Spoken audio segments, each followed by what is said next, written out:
Good evening and welcome. I can feel the excitement in the air. Everybody's so thrilled to be here. Hi, I'm Kate Markert. I'm the very lucky executive director here at Hillwood Estate Museum and Gardens, and it's my great pleasure to welcome you again to our Great Homes and Gardens lecture series. And I'd like to give a special welcome to those of you in simulcast. But before we begin, I would like to ask everybody to silence all of those things that the dogs bark and the, phones ring and whatever. So I hope that many of you have had a chance already to explore the wonderful exhibition in the Dacha, wonderfully named Perfume and Seduction.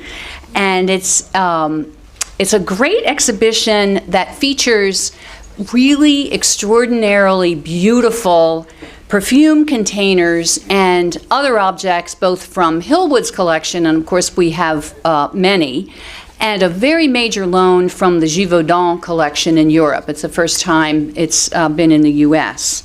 So I just want to mention, this is the Great Homes and Gardens series, but we'll be exploring all kinds of topics that are related to 18th century bathing and dressing, the ritual that's known as la toilette, which is what we're exploring in Perfume and Seduction, and the cultural history of fragrance, and a lot more in a lecture series that begins March 28th.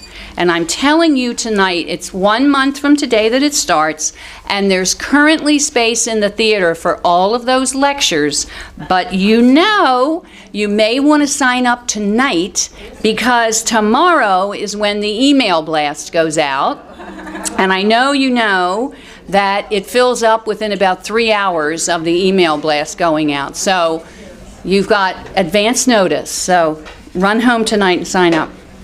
So I hope all of you get our emails and follow us on social media. And I know that most of you are already Hillwood members, and I'm very grateful for your support of this very wonderful place. And for those of you who are not yet members, please become one. You'll support our exhibitions and programs and all of our scholarship, but you also receive discounts in the shop. So, that's like the most important thing here.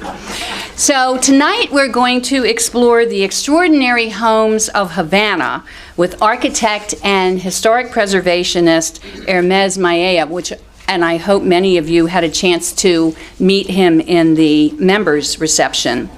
In 1983, Hermes formed the award-winning interiors and architecture practice, M Group, with interior designer Carrie Maloney. Hermes has spoken at many museums, including the Houston Museum of Fine Arts, the New York Public Library, Evergreen at Johns Hopkins, and Winterthur. He also speaks annually to visitors traveling to Havana. Last July, Hermes installed Luz de Memoria, an exhibition of a century of family photographs in one of his family's former homes in Jibera, Cuba. He is the author of several books, including Great Houses of Havana, A Century of Cuban Style, Escape, The Heyday of Caribbean Glamour, and Havana Living Today, Cuban Home Style Now. Of course, his publications are available upstairs in the shop, and he would be delighted to sign copies following the program. So please join me in welcoming Hermes Mallea.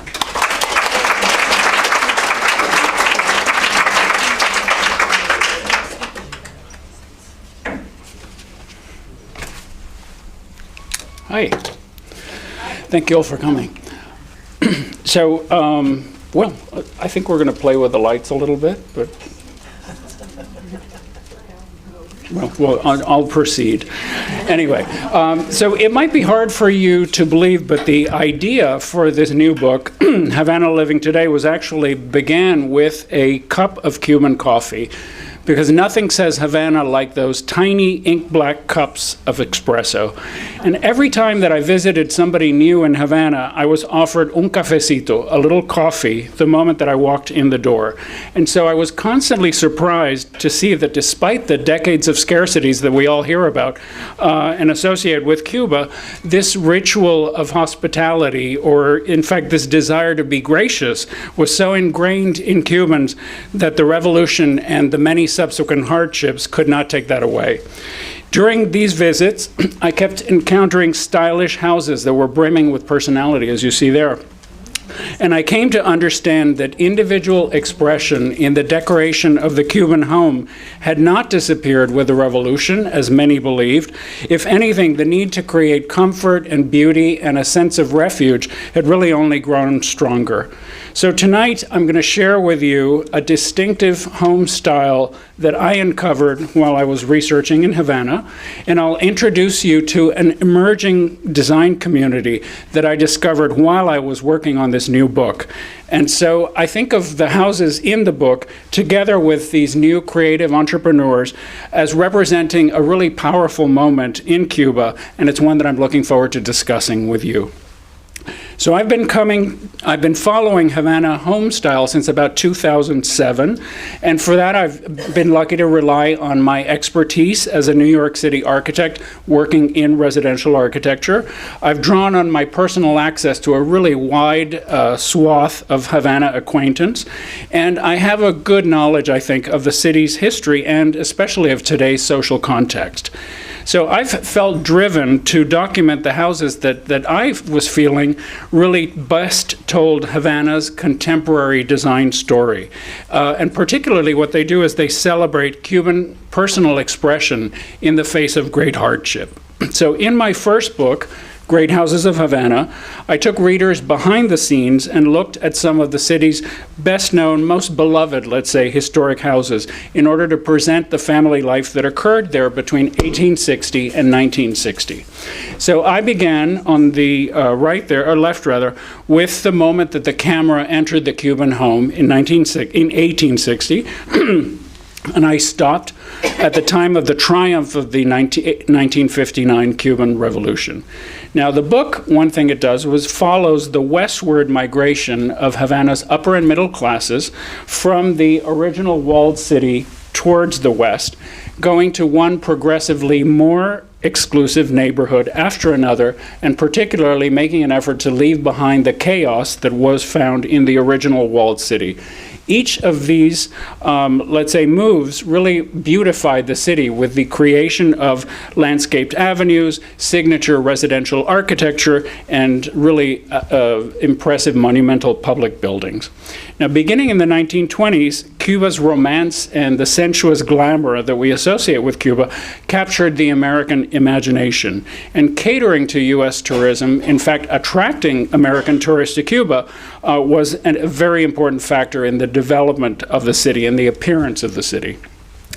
Developers and designers in Cuba employed a whimsical, I would call it, eclectic architecture, reminds me of Palm Beach or Coral Gables, to enhance the exotic allure of a holiday, a warm weather holiday. And that same architecture of fantasy, let's say, was used very successful at Mar-a-Lago by Hillwood's own Mrs. Post, who created a really unique atmosphere of sophisticated informality. To illustrate that, I'm showing you Mrs. Post stylishly entertaining the Duchess of Windsor aboard the Sea Cloud in Havana, and this is an image that Estella Chung from Hillwood has shared with me. Now, this relaxation of social codes is really very interesting, and it's presented in my book, Escape, The Heyday of Caribbean Glamour. And the point was that it connects behavior in Havana, Mar-a-Lago, the rest of the Caribbean, and it then puts it into a larger social context. Now, a more restrained, let's call it, form of eclecticism in architecture characterized Havana at the end of World War I. And this is a moment when Cuba becomes the world's world's leading sugar producer. And then we have planters and mill owners, bankers and politicians, all enjoying a never-before-seen lavish lifestyle. And a very logical thing they do is they build houses that express their individuality, their personality. And of course, they turn to a series of eclectic revival styles that were popular at the time. Because I think it's important to point out that Cuba was following step by step what was occurring in the international architecture scene. So that today I think of Havana really as a very rich archive of every significant architectural style of the early 20th century. And it includes some amazing Cuban interpretations of international style mid-century modernism. So this gives you, I think, an idea of this world, a rather rarefied world, but a world of ambitious patrons and very talented architects that was interrupted by the 1959 revolution. So since publishing that first book, Cuban design has really become a passion of mine. And Havana Living Today, the new book, reflects this sense of discovery that I experienced every time that I visited a new house or actually convinced a homeowner to let us photograph. Now, I feel that my book is almost I'd say it's an ultimate insider's tour of the city's elite, because the book is presenting really for the very first time the homes of the most celebrated people on the island today. People like Ella Fontanals Cisneros, who's a Venezuelan Cuban art collector, and she rents this wonderful streamlined 1940s mansion from the Cuban state. Hers, this is the porch of that house, it's one of many homes in what's called the Country Club neighborhood, essentially the fanciest neighborhood in Havana before the revolution and the fanciest today. And it's one of many homes in that neighborhood that were expropriated or taken over by the state at the time of the revolution. So she rents from the Cuban state. And any improvements she's made to the house, basically she's just footing the bill. Anyway, inside the house, Ella displays really a world-class collection of Cuban contemporary, modernist, and actually pop art, very skillfully played against a series of European antiques that she's imported. Now, my book makes an effort to take the reader inside a world that I think tourists, and frankly most people in Havana, have never seen and don't know that it exists. It's almost a world of privilege that's tucked in or hidden away inside this communist capital.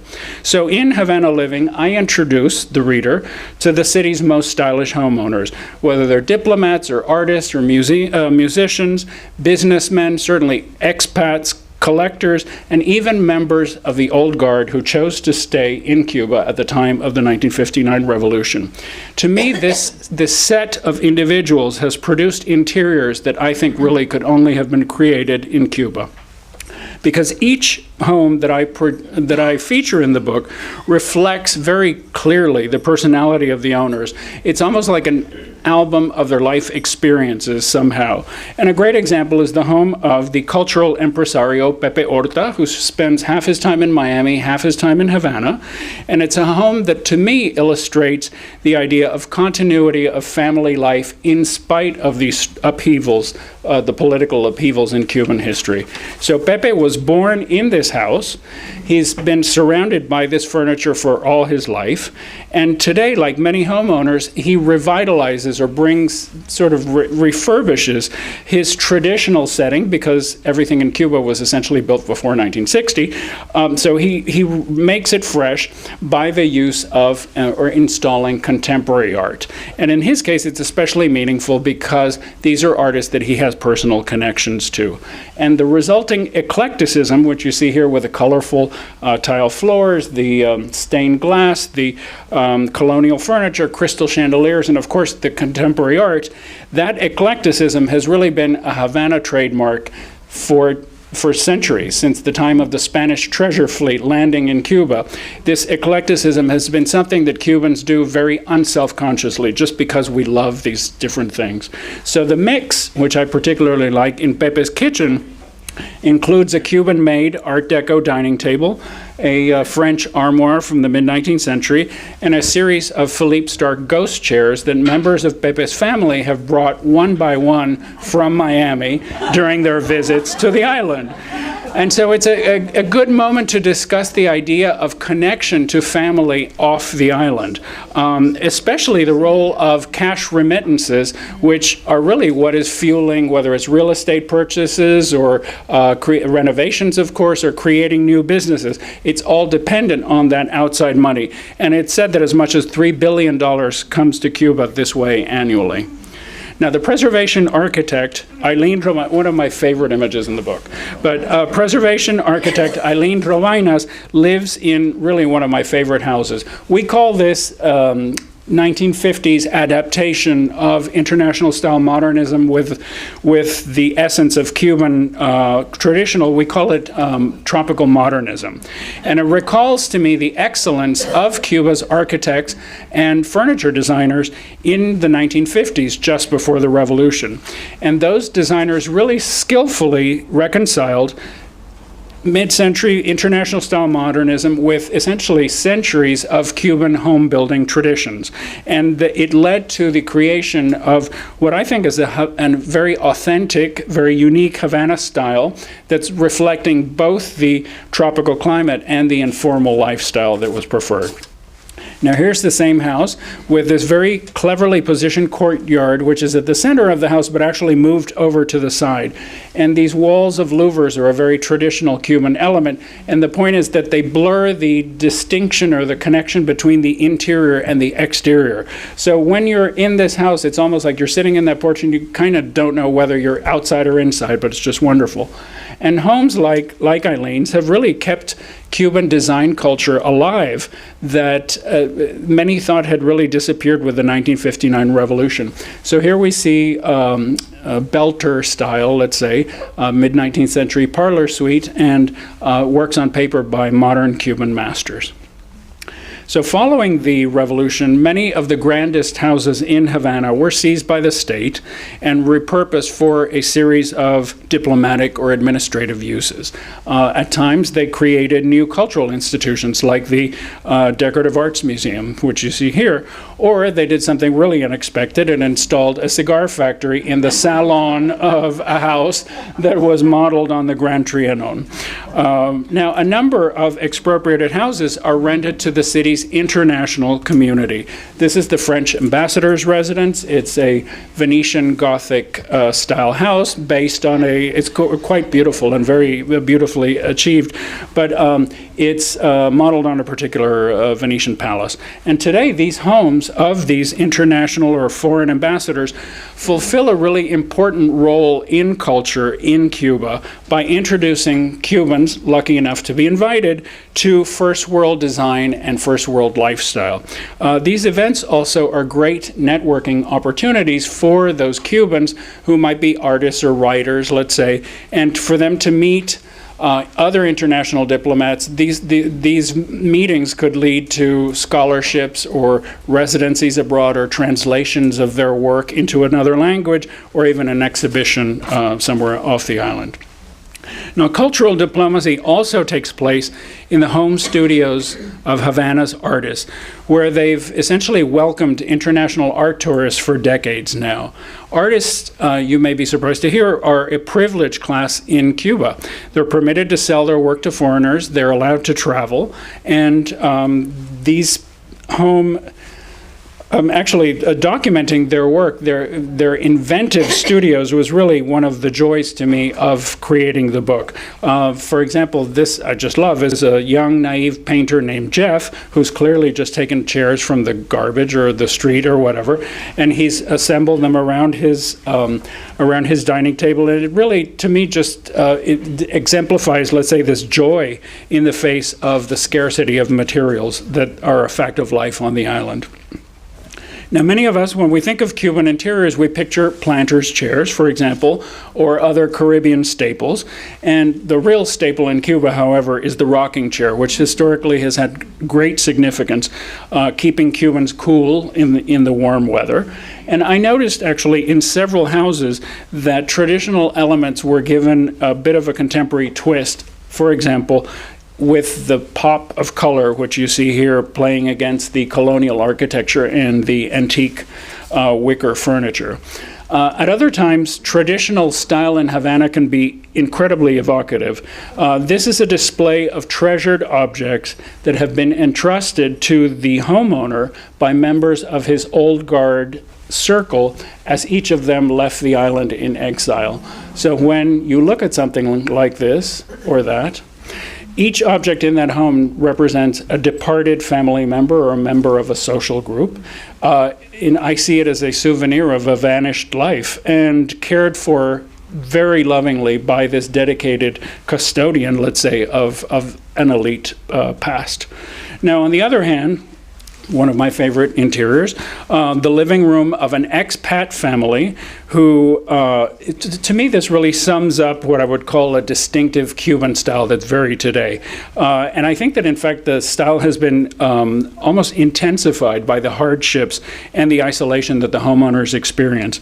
The book really celebrates the resourcefulness of people like this couple. He's Spanish, she's German. They've lived there 17 years. They've brought up their children. They renovate a house, which they too rent from the Cuban state. They've rented it for 17 years. So they were able to glass in the living room and sort of the public rooms, and then extend, which are now air conditioned. They extended the porches, which is really where that indoor-outdoor life that's what Havana's all about takes place. I see the kids doing the homework out there. It's not just entertaining, it's really the center of their life. And all around the house, the wife has coordinated builders. She's stockpiled construction materials as they become available. Somebody gives her a call and says, oh, I saw some glass on the corner of so-and-so and so-and-so, and you just run out and you get it, not knowing what that could be used for. And she's actually gone on to, she built a swimming pool, she created a guest house. It's just amazing what she got done. Now, recycling and repurposing have been practiced in Cuba ever since the revolution, and it's not done as a sort of stylish label. It's just something that is done by necessity. So today's stylish Cuban homeowners, or at least the people that I know, are constantly scouring the island looking for things that meet their aesthetic standards. And then they reuse these artifacts in what I would call a non-traditional way. For example, this guy has scoured the island, found all these wonderful, essentially mahogany cabinets, which he's reused and installed in his kitchen as very sort of distinctive kitchen cabinetry. Now, with the arrival of Airbnb a couple of years ago, Havana homeowners basically are used whatever they had at hand in order to turn parts of their home into places that could accommodate paying guests. Here we have a friend of mine who's taken her two-car garage and she's created an al fresco guest room for Airbnb, and you see that she's furnished it with shipping pallets that have been somehow repurposed and used as furniture. Speaking of recycling and repurposing, this historic finishes in this house of the early, it's an early 20th century house, of the artist Damian Aquiles. There's one of his works. Basically, he and his wife have exposed the vintage wallpaper that you see in the upper left there, the multicolored plaster walls, the painted woodwork, and it's all this very striking decor, which in my mind appropriates that aesthetic of decay that we think about with Cuba crumbling, but they take it and they make it modern with the use of the 1950s furniture, the 50s lighting, very dramatic and very successful. Sort of the similar mentality. This is the studio of a loft, really, of a conceptual artist, Wilfredo Prieto, but it's the same sort of mentality. Now, this is stunning. The home that the Cuban artist Rachel Valdez Camejo and her Catalan husband rent from the Cuban state. It's, to me, the ultimate old guard architecture, and it gives us an idea of what life was like for the very privileged on the eve of the Cuban Revolution. Rachel, who's the painter who made that big portrait, her living room displays the hallmarks of today's Cuban style, which in my mind is a very confident mix of contemporary artwork with this mid-century modern furniture that is found all over the island. It's all then very dramatically installed, played against the historic architecture. This is a 1930s interior, and the house was built for one of the famously wealthy Del Valle brothers. Now, recently, I've also noticed a couple of new, let's call them developments in Havana's design culture. One of them is that members of the elite are acquiring beach houses for entertaining their friends at cocktails, let's say, or lunches that are about half an hour or 45 minutes outside of the capital. So owners of these houses often describe them as shacks overlooking the water, and you decide. This is a beachfront farmer's house that's about, again, half an hour or 45 minutes from Havana. Just next door is this house, which is more modern. The furniture here was brought from Panama. It's probably ordered from an American, like Hold Everything or one of those catalogs. But you see it there looking fresh and clean and modern and bright, and it's really impressive. And one thing that I really enjoy is that since most of these new beach houses are owned by essentially collectors, having a new house like this with a whole other style gives them this opportunity to go on the hunt for artwork that's appropriate, for furniture that's appropriate to the new setting. Another trend that's been fun to see is that there's a new, I would say, effort that's being spent on decorating bathrooms and kitchens, which until recently were spaces that you would never dream of sharing with a visitor. This is the loft of the performer Cucu Diamantes, who essentially spends half the year at her loft in Soho in New York and the other half in Havana. So it's an open plan bathroom you see here, and this is the open plan kitchen of that same loft, just as she essentially has in New York.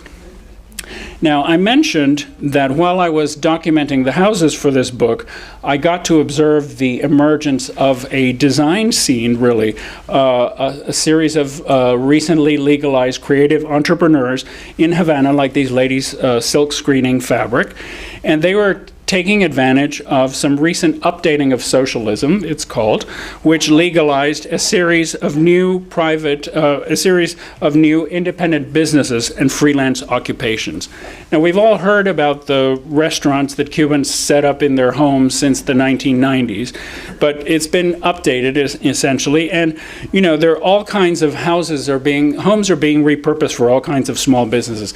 This lady, who's just wonderful, rents bridal wear from a very glamorous 1940s apartment in the Vedado in Havana rather.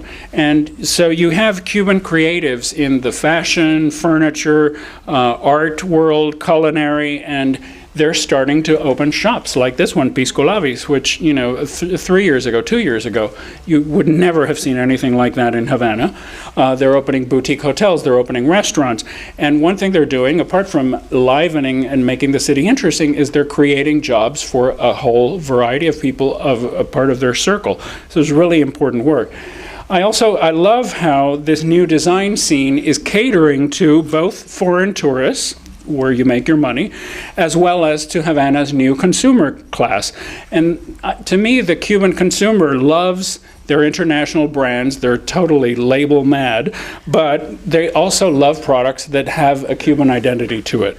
Like this t-shirt from a shop called Clandestina, which is the only place in Havana that has any kind of brand identity. Very, very smart people run this place. Or, for example, this award-winning new chair, which is woven using this elasticized rope that all Cubans recognize as what's used to make the standard issue government created furniture that's found all over the island. But here it's given, as you see, a really inventive twist. And it's a good moment to point out that most successful entrepreneurs in the design world are not just designing, they're sourcing, they're supervising, they're promoting, they're marketing, they're looking for, all kinds of things. And so they're struggling on a daily basis with the most basic of challenges. And one of those, for example, is that there's no wholesale in Havana, in Cuba, in general. So the Havana chefs of all these brand new restaurants are fighting with housewives, essentially, for something as basic as the milk and eggs on a daily basis. So that just makes everybody's job or everybody's life so much harder. Now, right now, to me, Havana's most interesting design is being created by what I would call the private tourism sector, so independent individuals working in tourism who have created a series of boutique hotels that I think are really interesting. Let's say there are about 4 or 5 room places, and these are places where a sophisticated international, usually a European tourist, finds that authentic Havana travel experience that all the magazines tell us everybody's looking for. Now, while most places around the world, in my opinion, have lost their aesthetic signature, I feel that Cuba is still one of the few destinations that really has a distinct design identity, and it's one that stands in defiance to globalized notions of good taste. And so I'm going to close by inviting you to visualize that you're a Havana homeowner and you're fixing up one of the houses that I've just shown you. So first of all, renovation in Cuba really means that you're recycling historic architecture because, as I said, pretty much nothing was built, has been built, certainly no single family home have been built since 1960. So you're working with something existing.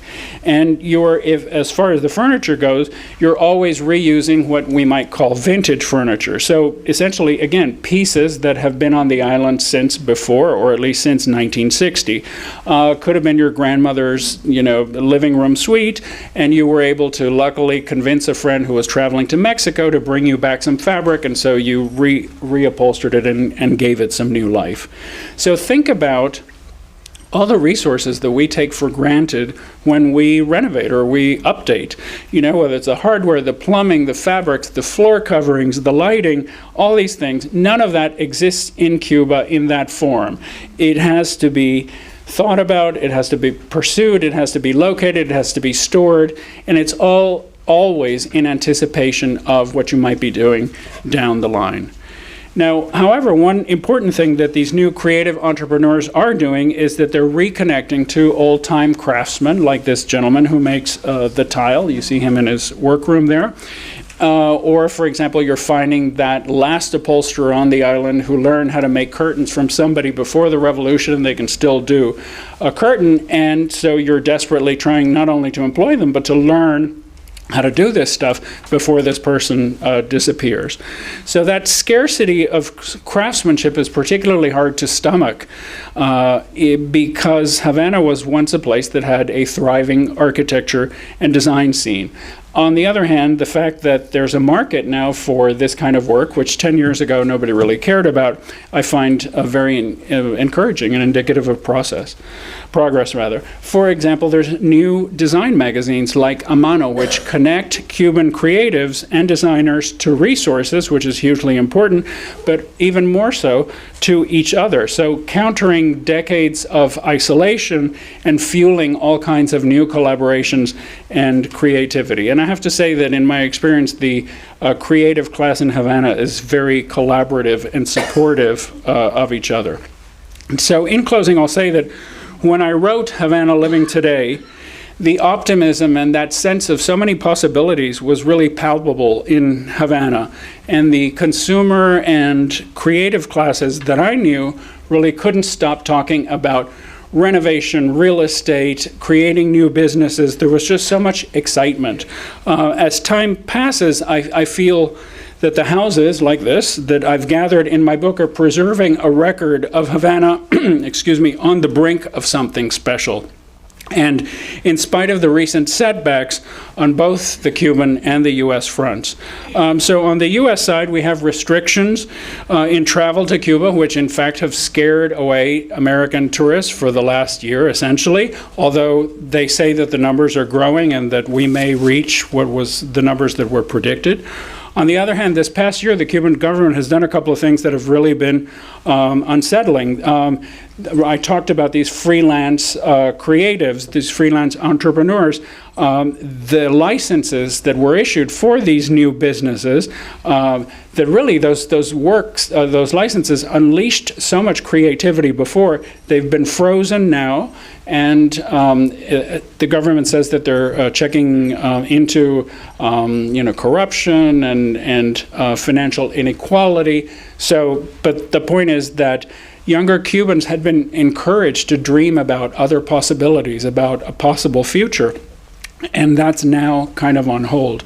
The other thing, and just as worrying, is this new Decree 349, which appears to limit the sale of artwork as well as the content of the artwork. So people on the island and out of the island are seeing it, really, they're likening it to a form of censorship. So I'm not quite informed enough on this, but it is something that's worrying. So the excitement that followed the Obama visit really has been replaced a bit by an atmosphere that I would say is of a certain confusion and somewhat of uncertainty. But so in spite of all that, I'm still going to be Pollyanna, and I'm going to hold on to my personal optimism and my hopes for the future of Cuban people. I have faith that talented Cubans are going to continue expressing themselves, their most intimate selves, in the decoration of their home, as well as in the creative work that they take on. And I know that they're going to rely on that legendary resourcefulness that we're all so proud of, and also the drive to create beauty in the face of challenges. So I think I'm going to stop there, and I'd love to hear about your own Cuba experiences, which some of you were sharing with me outside, and take some questions. Thank you.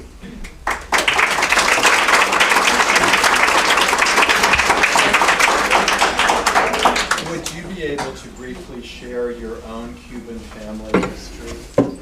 Briefly. Repeat the questions. Would I be willing to share? I'm certainly willing to share my Cuban family history. Well, so I'm 100% Cuban. I was born in the United States. My father he studied aviation in Oklahoma. My mother went to LSU in Baton Rouge, both while living in Cuba.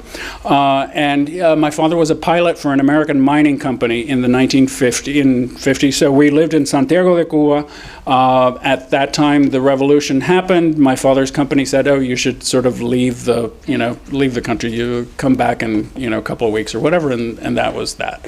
So I would say for about 12 or so years, I've been very connected.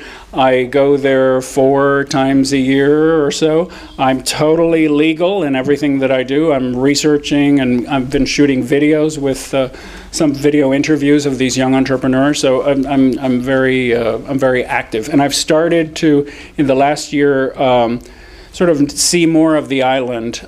For the time, at the beginning it was Havana, and that was overwhelming enough because it's just vast and there's so much there to research and that interests me. But I've been to, just in the last year and a half, I've been to Santiago and Trinidad and Cienfuegos and places like that, and it's really been wonderful. Thank you. Yes. Talk about the how you see the lack of resources versus the creativity in Cuba. I had a meeting with some educators, and I can't say too much about them, but high up in the design world, educating, and they resented the labeling of Cuban creativity as something that's done with sort of discarded scraps and that kind of thing. So it's a touchy subject, I think, for them. But I mean, I think that I love what all these houses are employing things that were almost discarded and reusing them and doing and just being creative with it. So it's there's a third world label that goes with that creativity that they resent. Yes, please. When I was in Cuba, I spent a day at the art school. Wonderful. And what do you think that I mean, what struck me, and I've worked in the arts all my life, was they had no books. And they all said to us, I went with some artists and curators, and we took art materials, and they were like, Great. oh. So for those of you who don't know, the art schools were created at the time of the revolution. The country club that I mentioned, the golf course, Fidel and Che played a round of golf in their military togs, and while they were there, they said, oh, wouldn't it be great if we created this art campus, basically. There was one in Venezuela, and there's a couple of other in Latin America. So 5 art schools. This is already, the revolution has happened, the embargo is happening, there isn't construction material, incredibly inventive architecture done with essentially handmade bricks and tile vaults, and the schools are dance and theater and music and ballet and fine arts, I think.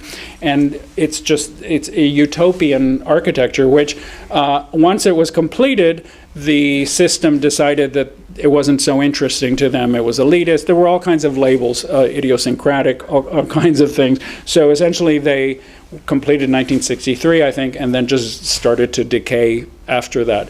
But the Italian government has just given them $2.5 million.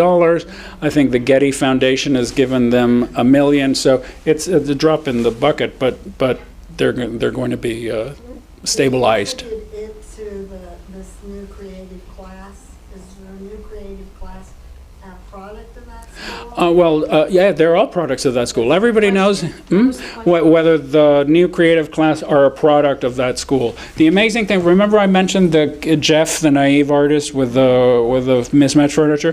From the age of, 7, 8, in his government school, someone saw that he had promise in the arts, and immediately he was channeled into the special arts programs, and that's what happens with kids who have talent in music or dance or whatever. So they're good at doing that. And then that's why that's so devastating when someone that you've invested so much in leaves the country and isn't part of that system anymore.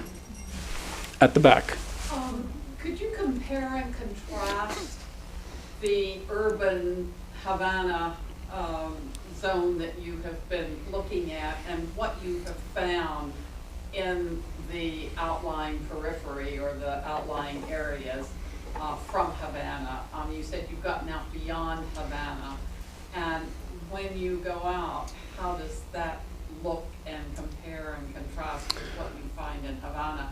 Are there strains of similarity, or is it a distinct break? Well, it's about it. Can you repeat the question? Oh God. Please. So help. Compare and contrast caught my attention. Basically what I saw in Havana and then what I've seen outside of Havana. So the towns that I mentioned, for example, Trinidad is an 18th, 17th century town. So it feels like a preserved colonial town. So the scale is very different. And it just feels very colonial. The thing about Havana is that I think it's 80%, 90% of it was constructed during the 20th century. So although there's a core of colonial architecture, which is what we associate with Havana in general, it's all these eclectic buildings by people like Ranieri or whatever that are just extend. There's neighborhood after neighborhood of amazing 20th century architecture. That is not so much in the towns outside of Havana. I'm sorry, it's not a good answer, but yes, please. For some of the wonderful historic houses, you were saying they were renting them from the Cuban government. Well, what are the rents like?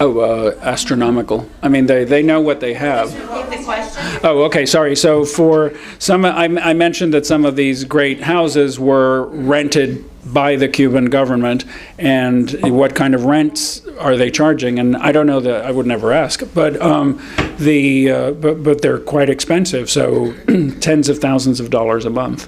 And the maintenance, that's why people build their own pools or put in their own air conditioning system or whatever. They cannot, the maintenance is crappy, and it doesn't happen. And so if you are lucky enough to have one of these places, you just sort of foot the bill and live there. Yes? If you are living in a house, one of these houses that are rented by the state. Yes. And you restructure it, as we've seen in progress. Right. Are you required to use state workers to do it? I don't think so. Question? That's a good. Oh, thank you. Keep me on my feet, Carol.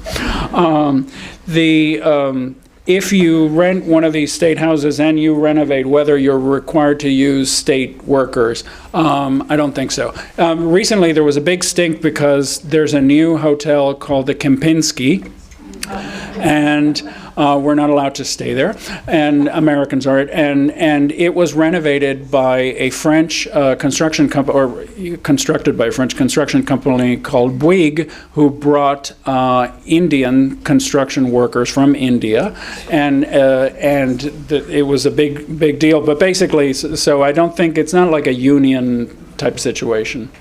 No, it's more the microphones. Hmm? It's more the microphones. Let's talk about the question. The problem is more the microphones at different amount of houses. Well, I think when I'm there, I assume that I'm being, whatever. But, it doesn't impact my life. Yes, Isabel. I heard that every day when there's big rainfalls, like a house like collapses, Falls down. like practically every day in Havana. Yeah. And that's, And of course, I didn't show you that side of it, yeah. But, and then I also heard that there was a group from like Miami with Andres Duani that was trying to like work on conserving. Is that still active? I think Andres Duani is a Cuban-American architect who was actually a professor of mine at the University of Miami. But whether houses are, it's notorious that houses fall every day in Havana. They're crumbling. They've been, whether it's the weather or lack of care has contributed to that. Someone like Andres Duani, I think, has lost patience with the system there over time and has gone to too many meetings and too many charrettes and heard the same thing over and over again and doesn't, is not so interested anymore. At least that's what he told me, let's say 5 years ago. But the fact is that things are falling apart. And I didn't show you, but Havana has a wonderful malecón, it's called. It's an oceanfront promenade, and it goes on for miles, and you have this whole sort of street front that goes on for miles that's subject to inundations, floods, water that's sort of full of salt, and the effects are devastating, not just on the structure but on the structure of it. Yes, sir. I know I'm asking a lot of questions, so sorry. Okay. How has technology affected Cuba? Not at all? No. There are schools. artists- How has technology affected Cuba? Learning. No, there are tech schools. It's amazing to me that there's a gamer culture that they create a lot. There's what do they call it? It's not the dark web, but there's another kind of web that's sort of like physically strung lines between places. I mean, so there's a lot of, and then what I find amazing is there's something called El Paquete, which is like a thumb drive that you rent every week from some provider, and somebody has downloaded like the latest episode of Game of Thrones, like apps, a weather app, all this kind of stuff, and that's how they get around the fact that they don't have that on their TV, or it's getting around censorship in a way too. But more like, how has it affected creativity? Because there's so much on the net. Last time I was there, how has technology affected creativity? I can tell you, when I go to a foundation, for example, to dinner to meet young artists, they all somehow have an iPad, and they're able to show you their artwork on the iPad.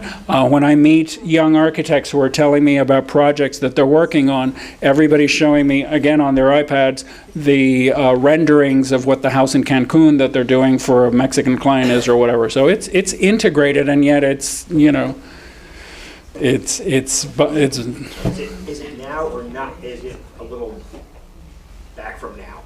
Oh, it's very back from now. Yeah. Yes, sir. Since Russia is pulled out with the natural resources and stuff, who is bringing in this stuff and how is it going?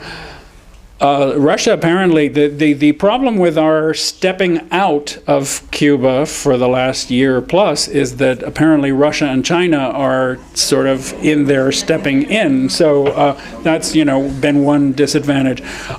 So remember, after, Russia sort of withdrew in the 90s, they had what they called the periodo especial, the special period, which was like essentially the economy went into a free fall, 90s.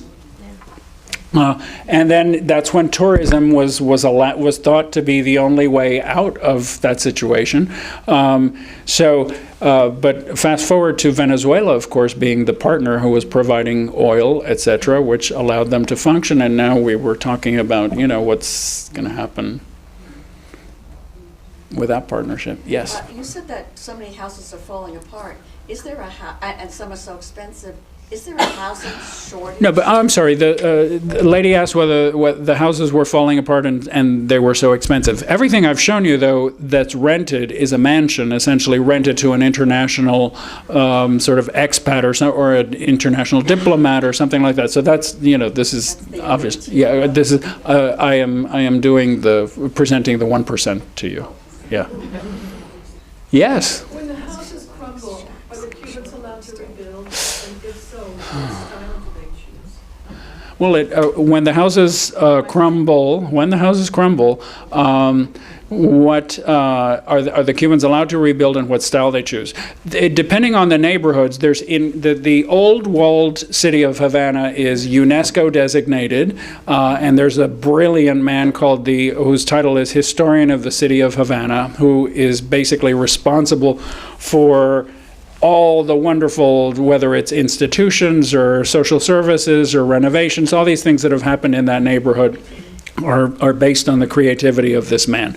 Anything that goes up in that historic neighborhood has to go through his review board. But that's just one neighborhood in that whole entire city. So design review is not sort of in effect in most of the city. I don't know whether people can just rebuild, but I think, yes, I suppose so. And a lot of the problems also happen because these places that are in bad condition are being lived in and strained by people who have no choice other than to squat in them or whatever. So there's an element of that.